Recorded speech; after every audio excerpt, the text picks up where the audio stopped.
Hey guys, welcome back to another episode of Growth Path. Today, I have someone on that's going to be telling us all about PR, and somebody that I've worked with together on our PR strategy at Purple Path, but also as well as with other businesses that we work with. I've got Sharon Bannerton on, who's the founder and managing director of Bannerton PR. Sharon has over 25 years' experience across Ireland, the UAE, and the UK, and is an award-winning strategic communications consultant. She's the founder and managing director of Bannerton PR, as I mentioned before, which is a top-tier agency known for bold campaigns and high-impact media strategies. On top of that, Sharon ran the 2018 Irish presidential campaign for Peter Casey and has advised heads of state, directed national initiatives, and managed crisis communications. Sharon also blends governance level strategy with digital fluency and regularly mentors and speaks on leadership. And today we're going to be touching on some of the points around, for example, communications, leadership, currency, but also some tips that Sharon can give in terms of scale up startups getting involved in PR and making that as part of their strategy. Sharon, welcome. How are you? So, Sharon, you're in the lovely UAE right now. Are your windows melting as we speak? It's it's a bit sweltering, all right. It's hitting on the 49 marker today, so yeah, glad to be getting back to Ireland tomorrow.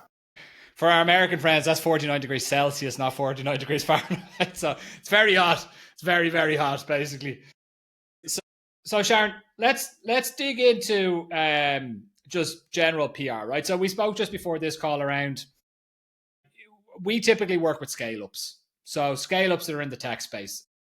Having been a CMO at many different scale ups, I've seen people not take PR very seriously. They're looking for, and I see PR as part of brand activity, a big part of brand activity, right?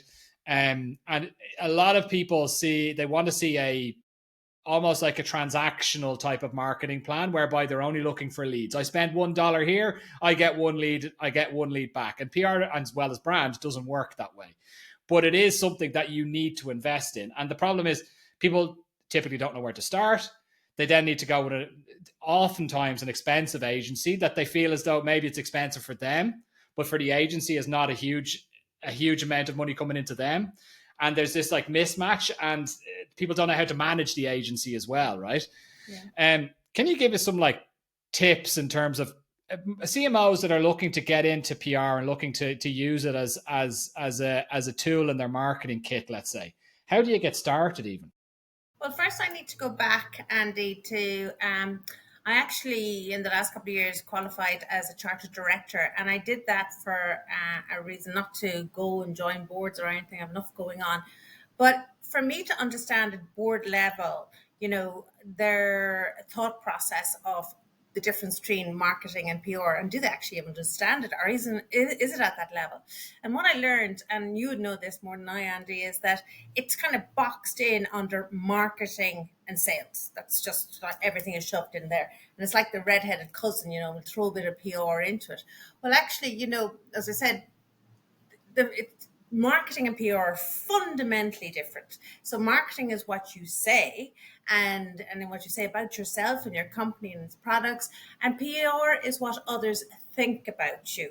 So marketing buys you the attention, and the PR kind of gains the credibility. So one pushes and the other pulls, and it's really important, from a PR perspective. It's you didn't buy the ad, but you have led it to the editor or the journalist to write about you, and it's kind of very truth and honest account. So people value that. So that's really, really important. When these things they go well together, but they have to be treated separately. But they're not at board level, and it's important. And we'll talk about good examples later. At a board level that is respected and treated very much in on itself.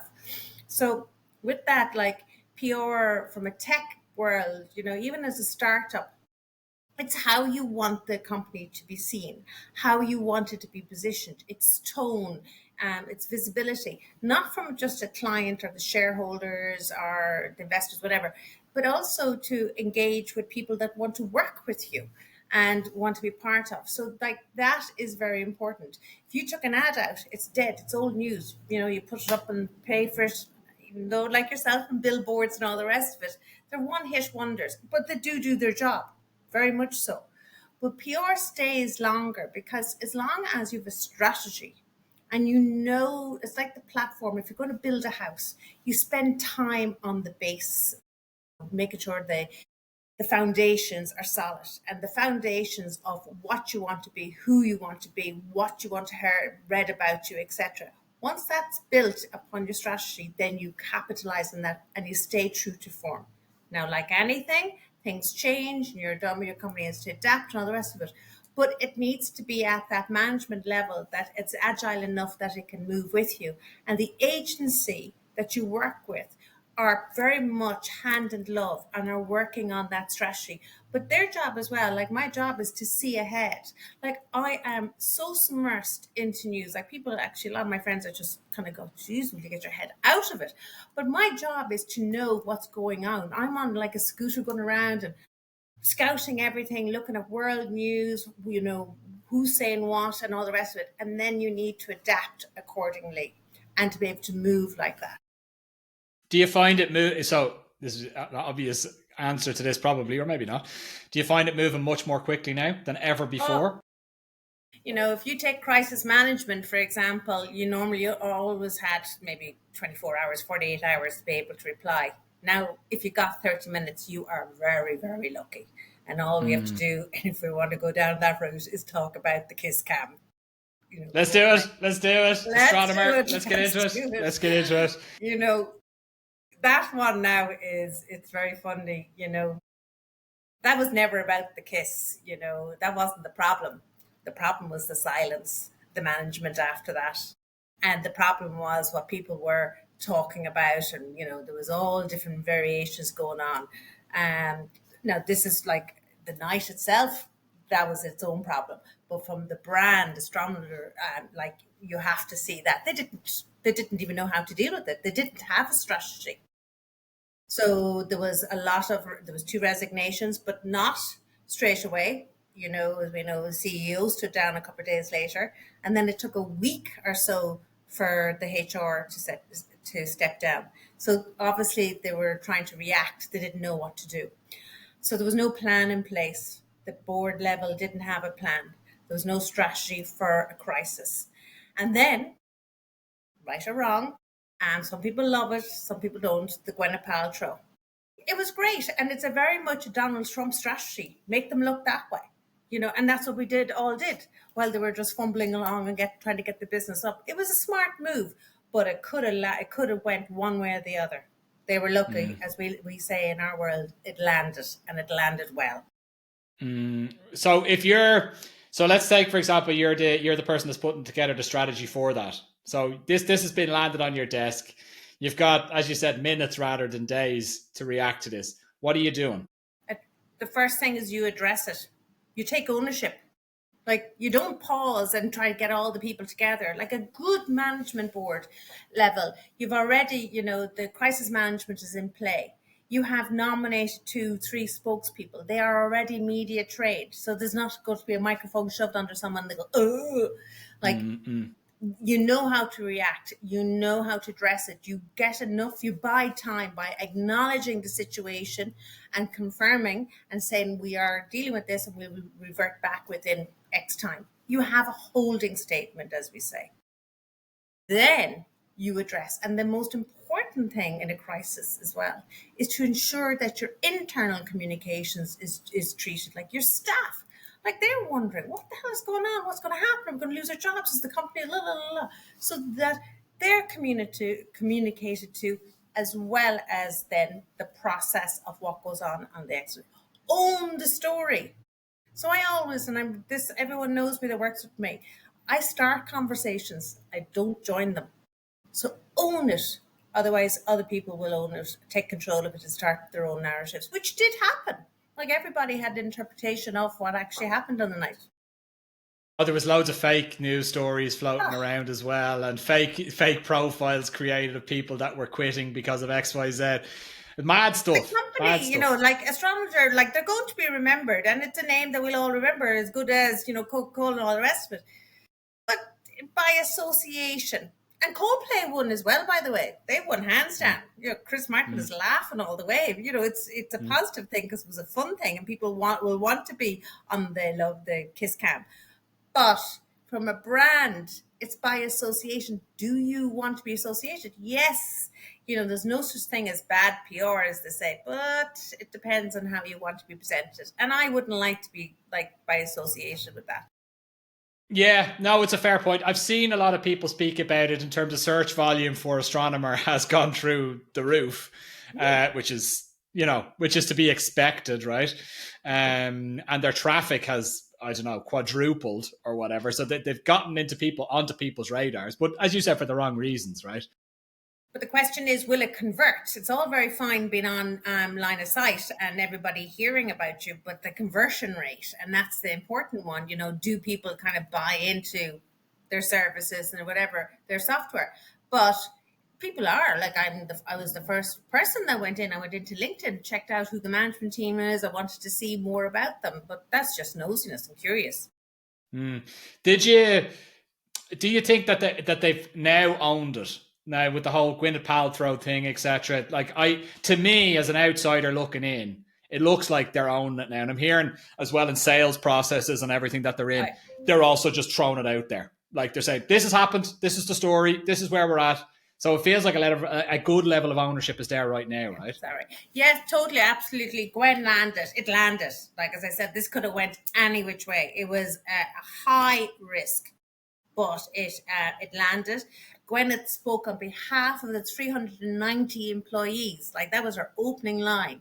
So, it was a great reaction. Everything has calmed down now. Like, you will always see memes and all different fun about it forever and ever, amen.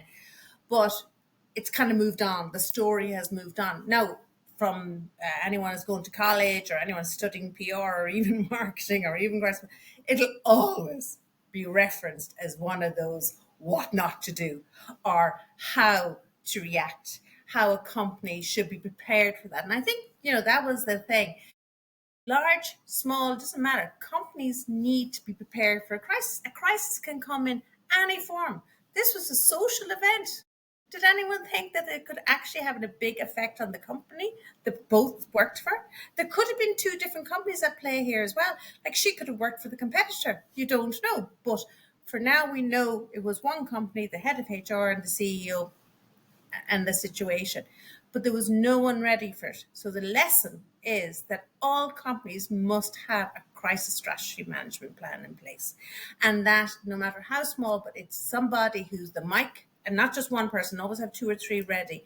Have the media trained, have your holding statement, own it, buy yourself some time, and then off it goes. Guaranteed that 90% of companies don't have that, right?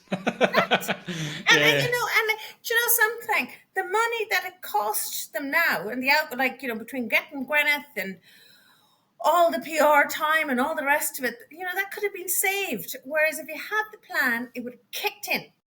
And that is the question that every company should be asking. Do we have a plan in place in case of crisis? And that should be at board level, senior management. We have a fire strategy, we have a fire drill, we have a sales, crisis management, and crisis and PR come together because the PR then is ensuring that the right message gets out.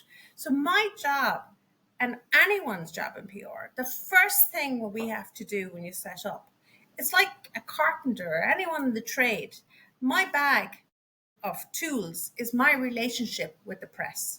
And I work so hard for that. And it's my credibility. So I can pick up the phone to any editor or any journalist and say, look, I have something. And they will listen to me because that credibility and that trust is in place. So they will print the story accordingly because I will always deliver on truth. And it's all about clarity, transparency, and I have the message. The brand has been consistent.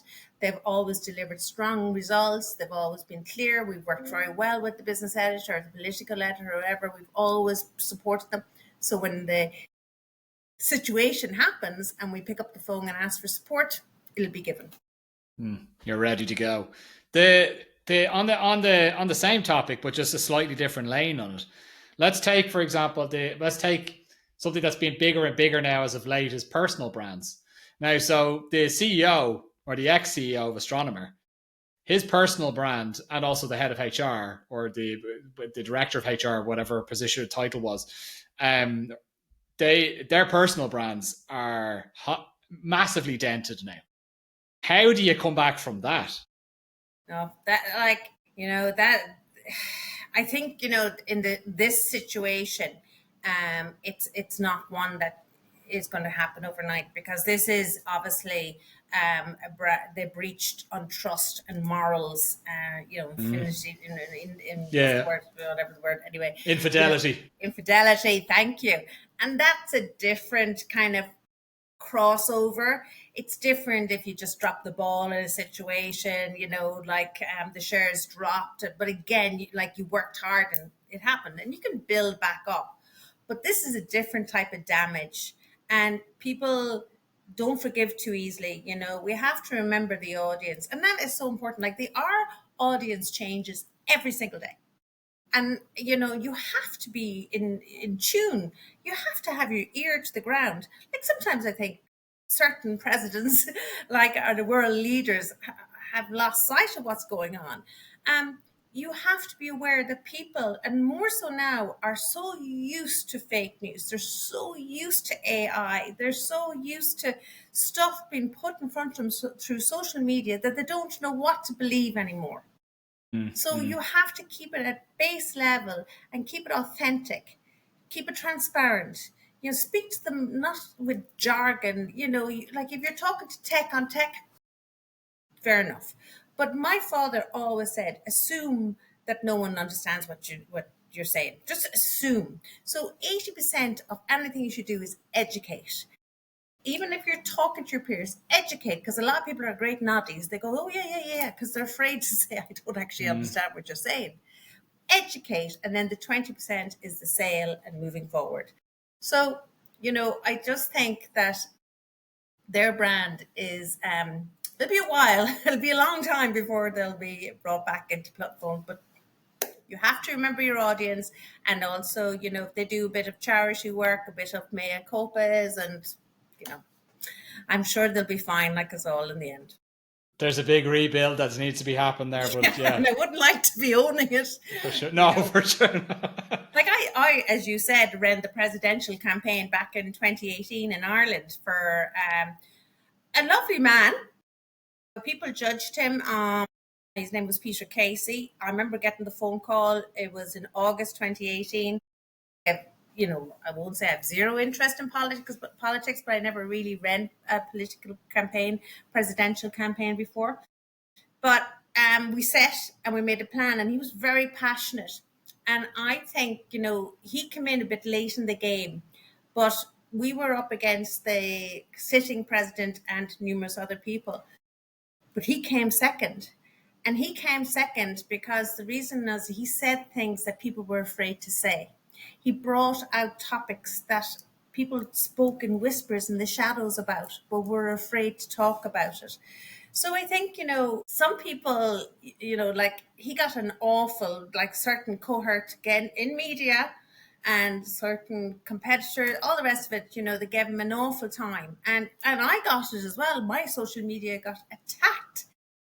But, sometimes when you're doing the right thing for the right reasons, you can come back from it. And he's running again now. I'm not doing any political career campaign again, but he is coming back, and you can come back from that.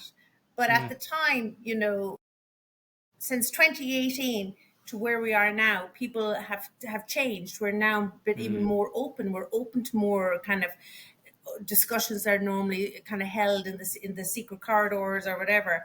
So change. Absolutely. And I think on that note, we'll end it. Sharon, thank you so much. It was a great pleasure speaking with you. It was a lot of good insights there, and there was also a lot of topical stuff that came up as well with all the astronomer stuff. So a huge thank you, Sharon. Where can people find you? Sharon Bannerton.ie and Bannerton.ae. Cool stuff. I'll make sure that everything is shared in the description of this episode. Sharon, thanks a million. It's been great speaking with you. Thank you. Guys, this has been another episode of Growth Path. Tune in again next week for more great content. Thanks again, Sharon.